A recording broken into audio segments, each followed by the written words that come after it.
Hey guys, today I'm here with one of our kilt makers, Kasey. We started doing historical box pleated kilts recently, and she's the one that makes most of them for us. So she's going to give us a little bit of a behind the scenes on how she actually constructs box pleated kilts. And then I'm going to come back and talk to you a little bit about the history of box pleated kilts and the difference between box pleats and knife pleats. Kasey, take it away. All right, thanks, Rocky. So the main difference between most of our other style of kilts and a box pleat kilt is going to be the yardage. So we have 5-yard kilts and we have 8-yard kilts. With a box pleat, that's actually going to take less yardage. So typically they run about 4 yards each, or in this case, it's going to be 2 yards double width because we have the full bolt of cloth here in front of us. Now, another difference between our box pleat kilts and our other kilts is the style. So we have box pleats or knife pleats. And with a knife pleat, you have a knife edge going on each of the pleats, just one side. So if we were pleating it to the black stripe with a knife pleat, you're going to bring that edge of the pleat to its next stripe and then do the same thing again to the following stripe. But with a box pleat kilt, you're going to be taking it only halfway. So you're going to be stacking that edge on the halfway points between your two pleats. So we bring it here to that white stripe, and you're going to bring the other side to join it. And that way, whenever it flashes open, you actually get this flash of the white stripe underneath. And that is actually one of the main reasons why I love box pleats so much, is because I think it just shows more of the tartan in amongst the pleats as opposed to the knife pleat. So before I start anything, I'm going to chalk out my boundary to see exactly how much cloth I have. That way, whenever I know where my boundaries are, I can start calculating out my front apron, and then I can mark it out and then figure out exactly how many pleats we're going to need in order to pleat up this kilt. This is perfect. We have exactly the amount of cloth that we need, and now it's time for the fun stuff. We actually get to pleat it up now.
All right, it is done.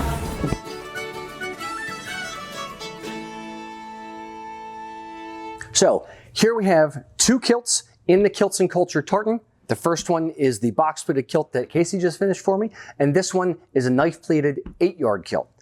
On the front, they look pretty much identical, where it's, a dominant stripe right down the center front apron of the kilt. You have straps and buckles, you have the fringe on the apron.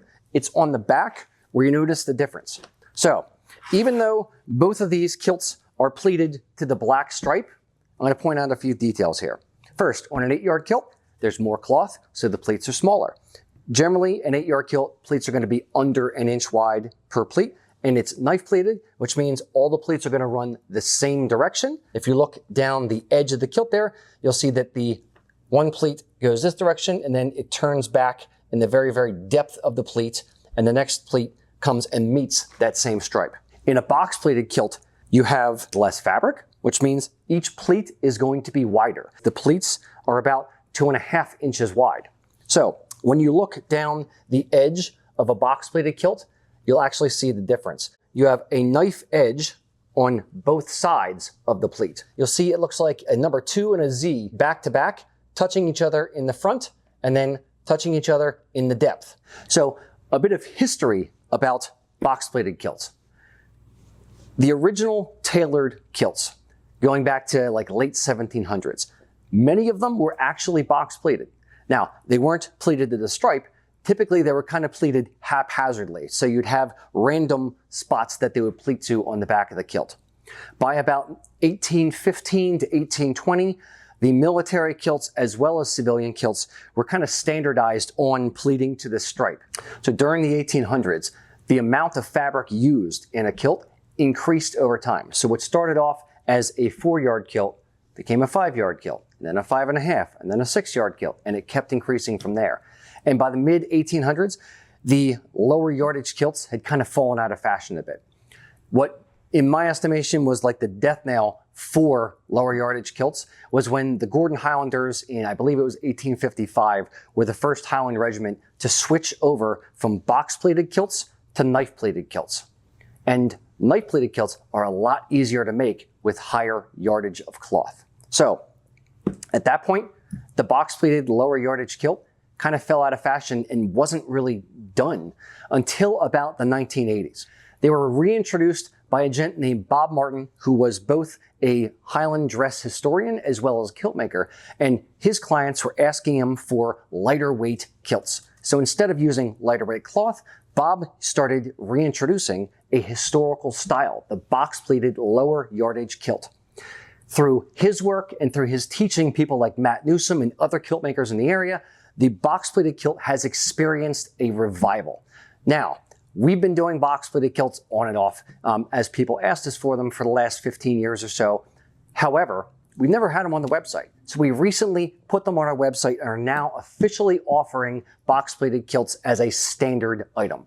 So what I want to know is this: do you like the box-pleated kilt for its lighter weight? Do you like it for its historical look to it? Or do you prefer a regular old 8-yard knife-pleated kilt? Let me know in the comments which one you prefer.